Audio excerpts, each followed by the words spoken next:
बांग्लादेश में शेख हसीना की सरकार के सत्ता से बेदखल होने के बाद से ही भारत बांग्लादेश संबंध खराब दौर से गुजर रहे हैं। बीते दिनों ही कट्टरपंथी नेता उस्मान हादी की मौत के बाद से दोनों देशों के संबंधों में और तनाव आ गया है। अब स्थिति ये हो गई है कि बांग्लादेश ने भारत में वीजा सेवाएं निलंबित करने का ऐलान कर दिया है।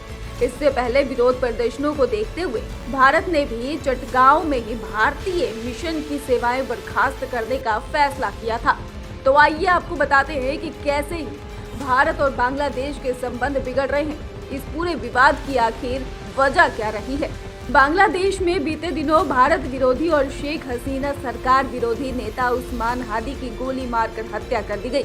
उस्मान हादी की मौत के बाद बांग्लादेश में हिंसा भड़क गई। कट्टरपंथियों का आरोप है कि उस्मान हादी के हत्यारे भागकर भारत चले गए और वहां छिपे हैं।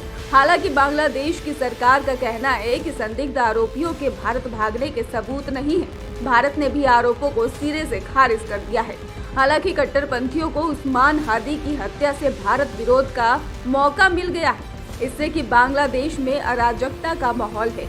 उस्मान हादी की मौत के बाद बांग्लादेश में भारतीय मिशन के बाहर भी विरोध प्रदर्शन हुए, जिसके बाद भारतीय अधिकारियों की सुरक्षा को देखते हुए भारत ने चटगांव में अपने मिशन की सेवाएं निलंबित करने का फैसला किया है। बांग्लादेश की मोहम्मद यूनुस सरकार किस तरह दबाव में है, इसका अंदाजा इसी बात से लगाया जा सकता है कि मदद के लिए मोहम्मद यूनुस ने अमेरिका फोन मिलाया है। मोहम्मद यूनुस ने सोमवार को करीब आधा घंटे तक अमेरिका के दक्षिण और मध्य एशिया के विशेष दूत सर्जियो गोर से फोन पर बात की है। इस बातचीत में मोहम्मद यूनुस ने अमेरिका को विश्वास दिलाया कि वहां आम चुनाव समय पर यानी कि 12 फरवरी 2026 को ही होंगे। दरअसल बांग्लादेश में जारी हिंसा और अराजकता के चलते वहां अगले साल होने वाले आम चुनाव को लेकर आशंका पैदा हो गई है। हालांकि मोहम्मद यूनुस ने अमेरिका को विश्वास दिलाया है कि चुनाव समय पर ही होंगे। भारत और बांग्लादेश के संबंध अब इस दौर में पहुंच गए हैं कि विरोध प्रदर्शनों के चलते बांग्लादेश ने भारत में अपनी वीजा सेवाएं बंद करने का ऐलान कर दिया है।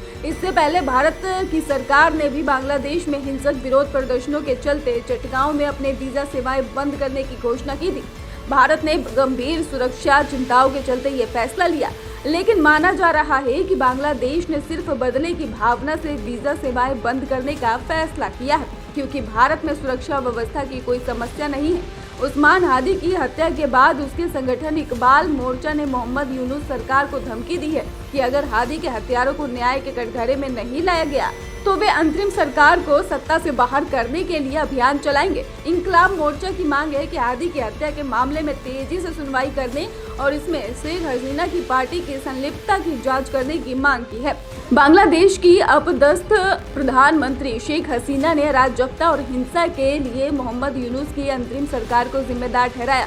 शेख हसीना ने आरोप लगाया कि यूनुस सरकार कट्टरपंथियों को बढ़ावा दे रही है और ऐसा करके वो बांग्लादेश की विश्वसनीयता और क्षेत्रीय स्थिरता को खतरे में डाल रही है।